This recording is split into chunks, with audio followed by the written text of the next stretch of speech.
Dr. Patterson is a longtime District 11 employee. Started off in the district. Rich, did you start off teaching band? Yep, at Doherty. Were you anywhere before Doherty?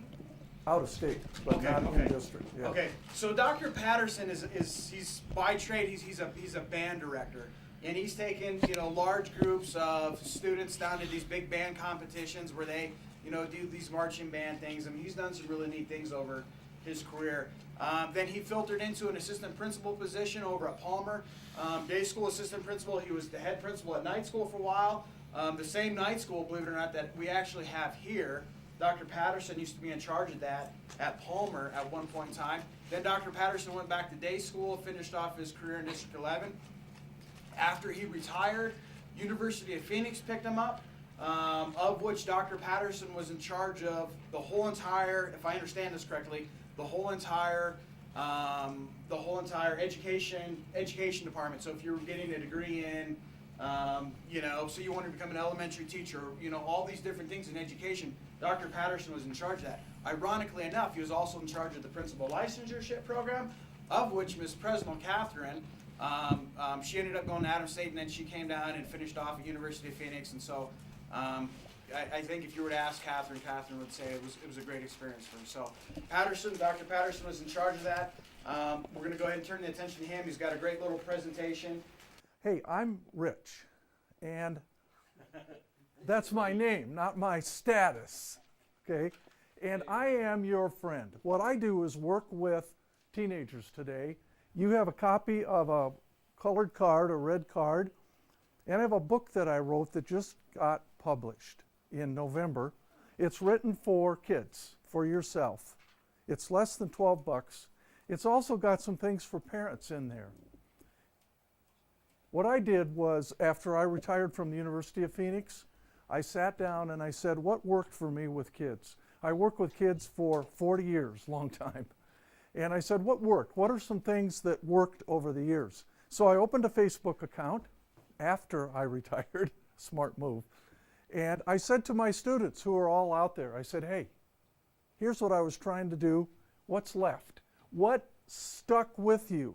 Now understand, I've been around a while. So these are kids that are now adults. They are married. They have families. I said, I want to know what I gave you that's still in your system, that you still use.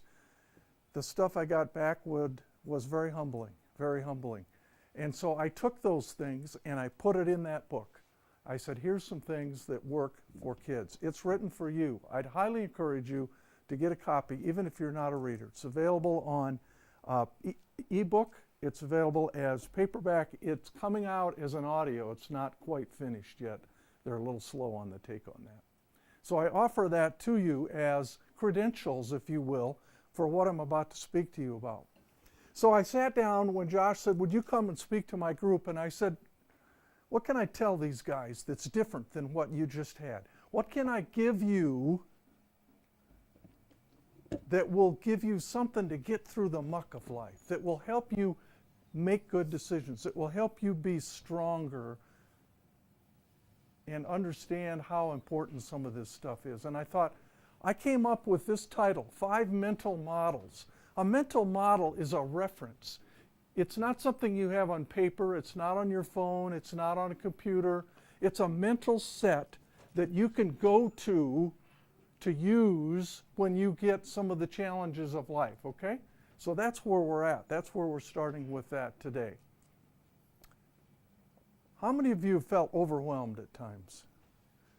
Just feel like, oh my gosh, can they dump any more on me? My parents are demanding stuff. You had the Office of Student Discipline Services up here telling you all the stuff they do. And after a while, you're like, right? Is that how it feels sometimes?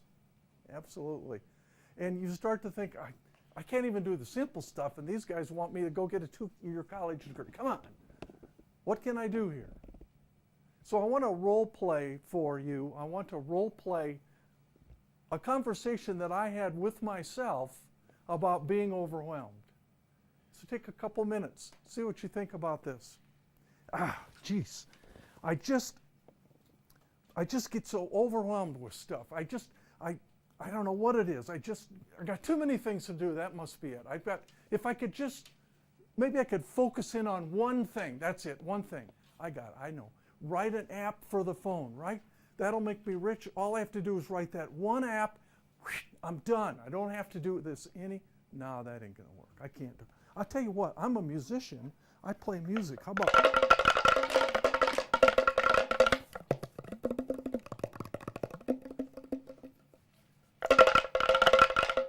I made a living as a drummer. I could just be a drummer.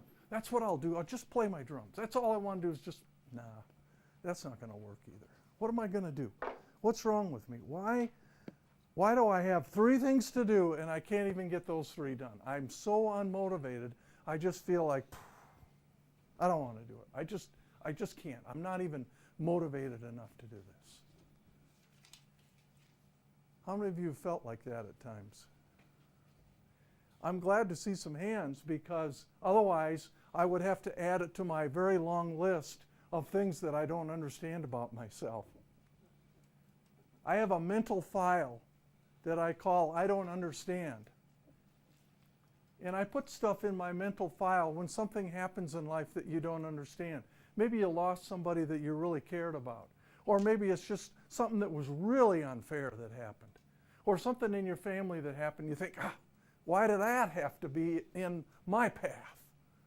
And I stick it in that little mental file that says, I don't understand. I don't know if we ever get answers to it, but you know what? I'm hoping that at some place, at some dimension in life, that I have a chance to go into that mental file and say, got a couple things here I'd like to ask you about.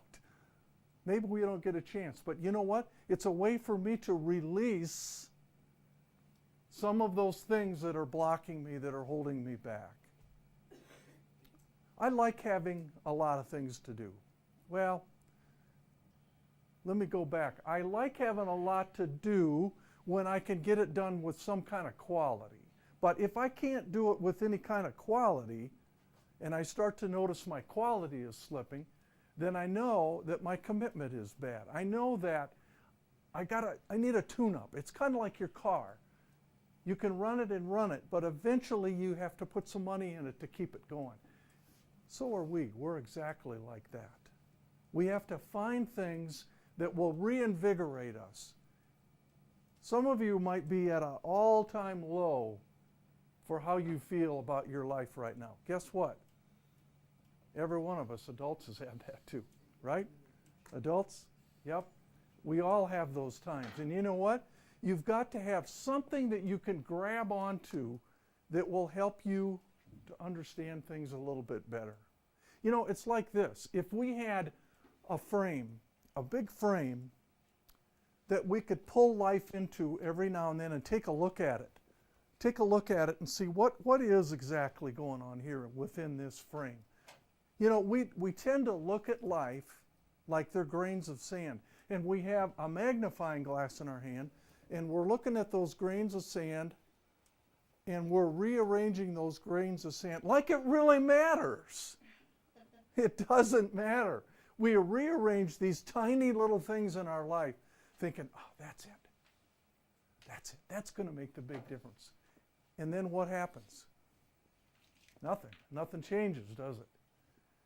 If we could take a telescope, put the magnifying glass down, take a telescope and look at life from the 1,000-foot view, or better yet, look at life from the 5,000-foot view, every now and then, we would gain a little bit of strength as to the day-to-day muck that we have to go through and start to make a little bit more sense out of this.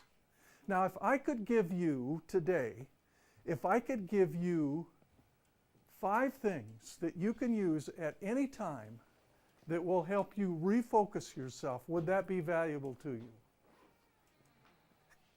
Yeah, I see some heads nodding.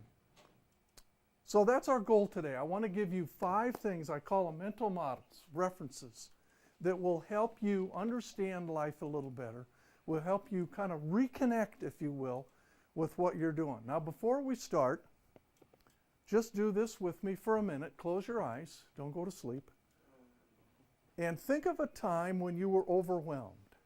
Could have been today, last week, maybe during the holiday season, this last month. Reference that time. Where were you? Were you at home? Who was around? Were you with others? Were you by yourself? What was being said in general? What kind of thoughts were you having? Okay, now open your eyes. We're going to call that your place of contemplation. And we're going to come back to that a couple times during the presentation to help you further understand what these mental models are. Place of contemplation. So keep that in mind as we go. So let's go. First mental model says take inventory of your thoughts. Take inventory of your thoughts. Henry Ford, inventor of the automobile for all practical purposes, said, whatever you think, you're right. In other words, whatever thoughts you're having, your psyche, yourself, will make you correct. So now close your eyes again and go back to that mental model, that place of contemplation, and think with me, what kinds of thoughts was I having? Were they high-flying thoughts or were they low-flying thoughts? Were they thoughts that raised me up or were they defeatist in nature? Did they raise me up or bring me down? Open your eyes. Now don't judge those thoughts, just observe what kind of thoughts that they were that you had. High-flying thoughts are those thoughts that give us possibility. They're thoughts that say, my best days are yet to come. They're thoughts that say, I can do this. And the most important one I can give you today maybe is you, each of us, has a DNA fingerprint, a blueprint that you get to leave on the world. Your fingerprint, each one of you, is needed for our world to be complete. Your particular gift, your particular thought, your particular style in the world, your DNA fingerprint is what we need in order to make this work. The high-flying thoughts then bring us up. They light us up. They push us up. They say that I can do this. I don't like this right now, but I can do this.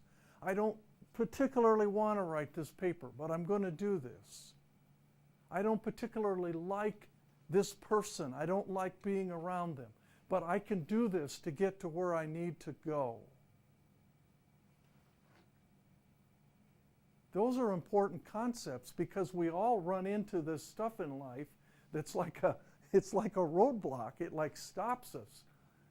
And there's all kinds of stuff you don't want to do. You'll never have a job that you like everything that you have to do. Never. Ever, never, never, never, never. Ask any of the adults. But there's a goal to it. There's something that you want to do, and that maybe precedes what some of the difficult things are.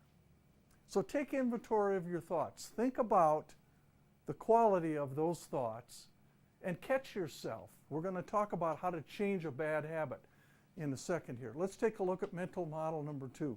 Big word. It says you cannot hold two juxtaposed thoughts simultaneously.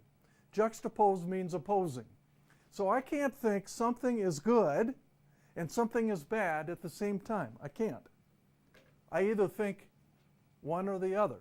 And for the second that I think about that one thought, it's true for me. So let's take an example. And Jacob agreed to do a role play with me. So Jacob, if you would come forward, give Jacob a hand. Jacob and I are going to do a little simple role play. Thank you for coming in. Yeah. Jacob, I'm Rich. I'm Jacob. Glad you've agreed to do this. Yeah. So here's the situation. Jacob's in my office for truancy, and we're here to talk about his attendance.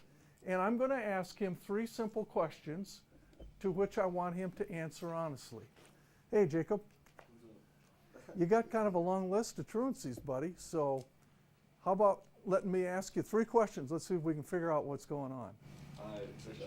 Okay, first question I got for you is, What's your belief about school? What do you think about school in general? Honest answers, not because your colleagues are sitting here, but really and truly, what do you think about school? What's your belief? I mean, it's not bad. Like, it's easy to go to, but I don't know. Like, I used to not like going, so I just want to go. So doesn't I like, just don't go. yeah, so you don't like going, and if you don't like something, it's pretty easy not to do it, right? We're all like that. So if you don't like school, then you don't go. That makes sense. Yeah, exactly. How about the teachers? You like the teachers? You don't like them? Some of the teachers, other teachers I'm like, nah. But it's like the certain teacher, I'd be like, nah, I don't like that teacher. But I'm still going to go to their class because I have to. That's cool. Yeah. So some teachers you don't like, which makes it not real fun to go to class, Yeah, but you exactly. for the most part, you can get yourself there. Okay. Yeah. Now, with that belief that you're not crazy about school and that we probably got some truancy, what kinds of behaviors would we see from somebody that holds that attitude? So what would we see if somebody didn't like school? Just like not going. Like, Yeah. you'd just be skipping. You're going to have Not truancy? necessarily, like bad behavior, but just like truancy. Sure. So truancy and probably maybe some behavior issues, who knows? Yeah, I mean, it depends on who you are. Like me, I just be chilling, so I'm not trying So you just chill out? I'm just So you're not participating? Yeah, I'm just not trying to go to So school. now your grades are probably tanking a little bit. Yeah, but yeah. Okay? Yeah. So his behavior says, with this belief that I have, probably I'm going to have some truancy, I'm going to have some poor grades, maybe get in trouble at home eventually. Yeah. And eventually, possibly, if not already, you're going to be in trouble with the law. Because as our Office of Student Discipline Services showed, you get too much time on your hands. Next thing you know, you're doing stuff you shouldn't be doing. We're all like that. Exactly. Last question for you. How does this belief that you have about school, how does it benefit you long term? I mean, if you're like, I don't want to go to school, it's not going to benefit you at all. Because then you're like, just say like, just exactly like if you grow up and you're like, get a job, and you're like, I don't want to go to work. Like, you have to go to work if you have like a house and like a family and like you want to support them. Like, it's just not going to benefit you if you're just like, no, I don't want to do that. It's beautiful. Yeah. Give them a hand.